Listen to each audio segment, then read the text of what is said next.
We are back. So, before I give the reins to Peanut Gallery for my choices for his booking blunders, I kind of wanted a nice little mix. So I did a TNA because you can do an entire video of booking blunders for TNA, WWE, why not? And then I wanted to do like a third party so Peanut Gallery can learn something. Right. So, go ahead, Peanut Gallery.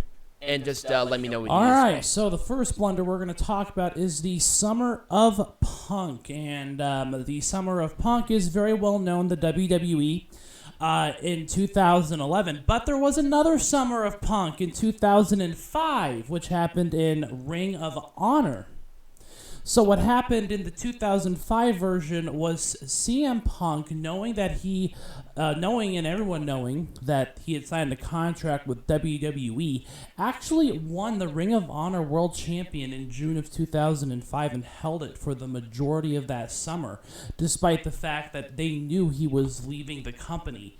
So I think that 2005 run was the inspiration for the WWE to do something very similar with the but they tripped and fell on their face. 2011 version, where CM Punk teased that he was going to be leaving the company because of this conspiracy that was going against him.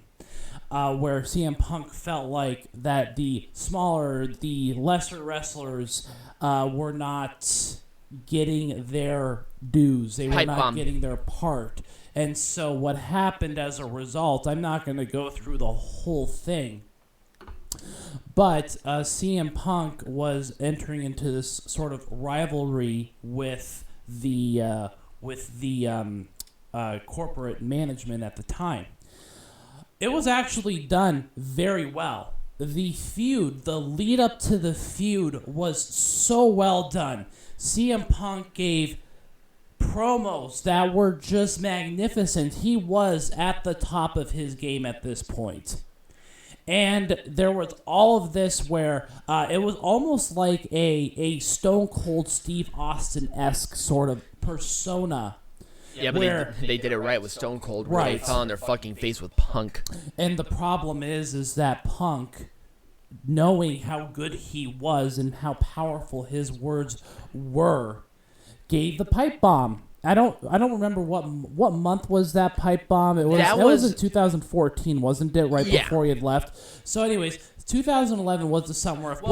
Well, it happened kind of before that because because then he won the championship at Money in the Bank, right? Which started the long reign, which is where now we get into at least what I wanted to talk about, what I wanted you to talk about, because that's when they fell on their face. Right. So, anyways, this rivalry was done so well with CM Punk versus the management that he just had, literally he was at the top of the world, and what happened was CM Punk would eventually end up losing to the same old guys that CM Punk were rallying against, like John Cena's, The Rock's, Triple H's of the world, Randy Orton's of the world. Those people who were at the top since 2005, 2006. And during his championship reign, I think CM Punk main evented like one pay-per-view. Right. And he was their champion. Right. It's ludicrous.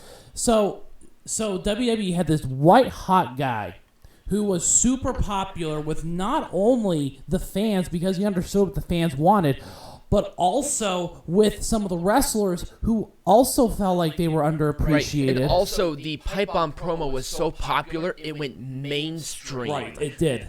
That's what confuses me. It's like you guys want mainstream so much, and CM Punk gave it to you. Right. Like, he gave you that mainstream attention where it's like, oh my god, this is the next Stone Cold. Right. Boom, it's done. Right. But then how do they dropped the ball so hard, and that's why I wanted you to do the research on this. And I did do the research on it. CM Punk, white hot guy, and WWE just fucks up because they want to give the title to John Cena for the 8 millionth time, and they want Triple H to be the authority figure like he was for the past 5 decades of his life, and it was just bad. The intention was there. They did a really good build up to it, but then CM Punk got popular, and that's not what they had expected. Right. And when he dropped the pipe bomb, it's still something that's talked about to this day. Yep. Not only is it one of the greatest promos of all time, but man, did it drop the bomb. Yep, it really did. And so what happened was essentially WWE dropped the ball, CM Punk picked the ball up and threw it into Vince McMahon's face. And Vince did not like it. And he did not like it, and it came back to bite them. We're going to jump straight into the second one, which is... I really wanted you to talk about this one. The Team Immortal in TNA. Now, this is part of a larger subset, and this was the Eric Bischoff and Hulk Hogan era of TNA. So Right. It really started when Hulk Hogan and Eric Bischoff came into TNA. And this group, like most groups that are Russo or Hogan or Bischoff invented, were very convoluted, consisted of multiple members and leaders, and people were dropping in and out of this whole mess. It literally is like Vince Russo TNA Right. sort of MO here, where you have these large groups of people and everyone's divided up into teams and they're all trying to gain control. And it's the same old song and fucking dance that these individuals had been really known for. Right. They're they're trying to bring back like this NWO-esque sort of thing. And Right. They keep literally going at it. It's like, literally went back to that. And I think at one point in time there were like 14 members of the roster who were part of it. Right. And it was, of course, Sting was the anti-Hulk Hogan and Eric Bischoff from the very get-go. once again, here we go. Just status quo putting, fuck, who was in this goddamn group? So let's see. Okay, so the initial members, Eric Bischoff and Hulk Hogan, Abyss, Jeff Hardy, and Jeff Jarrett, but later include Bully Ray, Chris Harris, Gunner, Hernandez, Kurt Angle, Matt Hardy, Mr. Anderson, Murphy, Rick... We're not talking about Buddy Murphy, we're talking about... his name was just Murphy. Right. Ric Flair, Rob Terry, Scott Steiner, and Tommy Dreamer, as well as the members of the formerly separate stable Fortune. They were all together, so then you had... them, but it was like, okay, AJ Styles, Frankie Kazarian, Christopher Daniels, and them, they were dropped below the stars. Right. Like, Jeff Jarrett, Hulk Hogan, Eric Bischoff. Not AJ Styles, Jeff Hardy, all those people. Now, Jeff Hardy is fine, but I will get to that point here soon. Right. So... like I said, the problem with this was it was just the same old song and dance. They're trying to recreate the whole NWO versus WCW thing. Right. And it's like, come on, let it go. And it's no different than other groups. Like, and they were it was constantly on television. I know. It was like every week, every segment. Yeah, every week of every segment, it was Hulk Hogan and Eric Bischoff. What are they up to? No one gives a fuck. Right. And then, of course, they always had to have the same old formula of, this group is holding all the major championships right. sort of thing because reasons. And it fell flat, and it went on way too long and had way too many members. It literally, when I see Immortal, I literally see like the TNA version of NWO. Right. I mean, it was just awful. Well, then you had, the... Jeff Jarrett, Kurt Angle, Karen Jarrett love triangle storyline. Oh God, yeah, you had to insert that bitch in. Fuck. I know. It's like, okay, don't do that. Obviously, we'll talk about Sting. We'll talk about Sting and Jeff Hardy's match at Victory Road later. Yep, but we're talking about where Sting was the knight in shining armor for Dixie Carter, and they were trying to wrestle Control back and forth. And that's when Dixie Carter started to be a regular character on television too. Yep, and we all know how that one went. Right, just ridiculous. But it was ridiculous as to how Hulk Hogan and Eric Bischoff were in backstage kayfabe Right. in creative control as well. Right, but they weren't actually in control, but they were kayfabe in control. They were kayfabe and real. They were in control. They thought this was going to work. Right. It just dragged down everybody else. And it literally brought the company to bankruptcy. Yep. I mean, that's how bad it got. But the moral of the story is, please don't do these super groups. I can see the WWE starting to go down this path again. Yep. They have to stop with the super groups. Right. Now, okay, TNA did it right, honestly. If I can be totally honest, the original main event Mafia thing was really cool. With 5 people, that's it. Right. It just had 5 people. You had 5 mega powers in this. Right. Having McFoley on the other side didn't make any sense, but, you had Kurt Angle, Kevin Nash, Booker T, Scott Steiner, and who was the other person? Samoa Joe. Well, no, he was later. I didn't like that choice, but they had, like, the perfect group because it made sense. All veterans. Right. They had a clear direction. Immortal did not have a direction. Right. That was my problem with this. I remember Peanut Gallery just loves hate on these people, and there were good people in this. This is really where Bully Ray came into his own when he was kind of like that pseudo member of Immortal. Right. He was like that pseudo leader, I should say. Right. Abyss was fine. Jeff Hardy turning heel was okay at first, but then other outside things happened. But really, it's hard to turn Jeff Hardy heel. Putting Ric Flair in there and, like, having him wrestle, it's like, oh, please stop. Anyway. All right. Anyways, we're going to move on to the last... Let's go where Hulk Hogan was not the villain, but the victim. Right.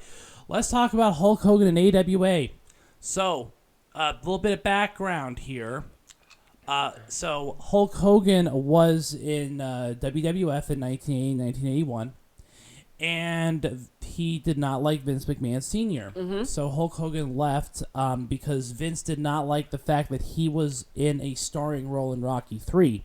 So he was released from his contract, and then he went to the AWA. The AWA actually reached out to him because it was because of this, because they thought that they could just capitalize on his success. And they did. On Hogan's success. He was so freaking popular. However, the AWA was owned by Vern Gagne, who was not a fan of Hulk Hogan. And so we can see kind of what's going to happen. So at the time, AWA champion was Nick Bockwinkel, who is Vern Gagne's little buddy. So Vern Gagne did not want to give the title to Hulk Hogan because he liked Bockwinkel better. Right. And it doesn't make any sense because Hulk Hogan is your most popular star going into it. He was young. He had a movie. He just starred in a fucking movie. He was bulked to hell. He looked like he was, 300 pounds, jacked, tall, blonde hair. He was like... It's like, dude, this guy is it. It's like, dude, and also Bockwinkel, he's good, but he was kind of winding down at this point. Right, and most of the people in the roster were in their late 40s. So you have young Hulk Hogan, who is mega popular, and you don't give the champion to him immediately. And there were a few times when they were wanting, where they were trying to work out how to give the champion to Hogan. And Hulk Hogan turned it down every single time because it just didn't make sense for his character. Because all these scenarios, all of these offers came with strings attached. Right. And the reason for that mainly is because Hulk Hogan was also touring in Japan at the time. And every single time they asked for a piece of that sweet merchandise, and Hulk Hogan knew his value. So, anyways, he was only in there for like how many years? Like 8 or 9 years, something like that, right? Something like that. Yeah. He left kind of in mid 1980s. Okay. So he was in there for like 5 years. Like 5 years. So he was there for 5 years. At that point in time, the WWF changed hands. Vince McMahon Jr. bought out Vince McMahon Sr., And Vince McMahon Jr. liked Hulk Hogan and wanted to bring Hogan on for his idea WrestleMania. Right. And so that's kind of what led up to that. Hulk Hogan beat the Iron Sheik and won the title. Right. Like, immediately, because McMahon saw the popularity, because Hulk Hogan's popularity just grew and grew. And it was like across the nation was Right. and that's what McMahon wanted to do. You put the Right. gigantic, Hollywood star. Hulk Hogan was a Hollywood star. Right. You put him in there, and it was not just any movie. This was Rocky 3. Right. And so, essentially, what it all boils down to is Vern Gagne had his boy toy Nick Bockwinkel, didn't want to give the title to Hulk Hogan, but every time Hogan asked to rightfully be champion, the only way he could ever get the AWA champion was if he gave up a piece of that sweet profit share from his NJPW tours. And and Hogan knew, it's like, hell no. It's fuck like, you. okay, so then you tell me how that's a fucking Obviously WWE. obviously a problem with the oh shoot, I just lost my train of thought. It's obviously a wrestling blunder. We obviously know That's a booking blunder if I ever heard any.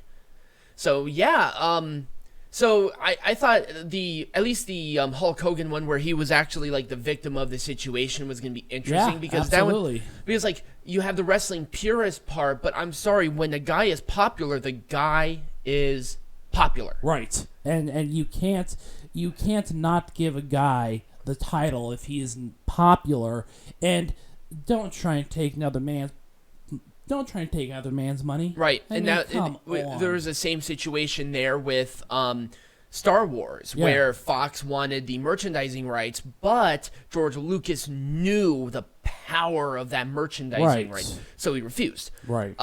The problem is that they did not want to put the title on Hogan, not because he wasn't popular, is because he wasn't the purest wrestler Right. that Vern wanted to keep in the AWA. Right. They was like, oh, he's going to be the person to bring in numbers. Like, well, you can't bring in numbers unless you put him as your star attraction Right. champion. Right. McMahon saw that. Right. That's why McMahon won. Right, and that was really the downfall of the AWA in general, too. Yep. Was that booking They blunder. kept it on Bockwinkel, who was in his 40s, and we're actually going to be talking about that here in my part, too. So, Okay, so when we come back, we will do Tiger Heights portion. yeah.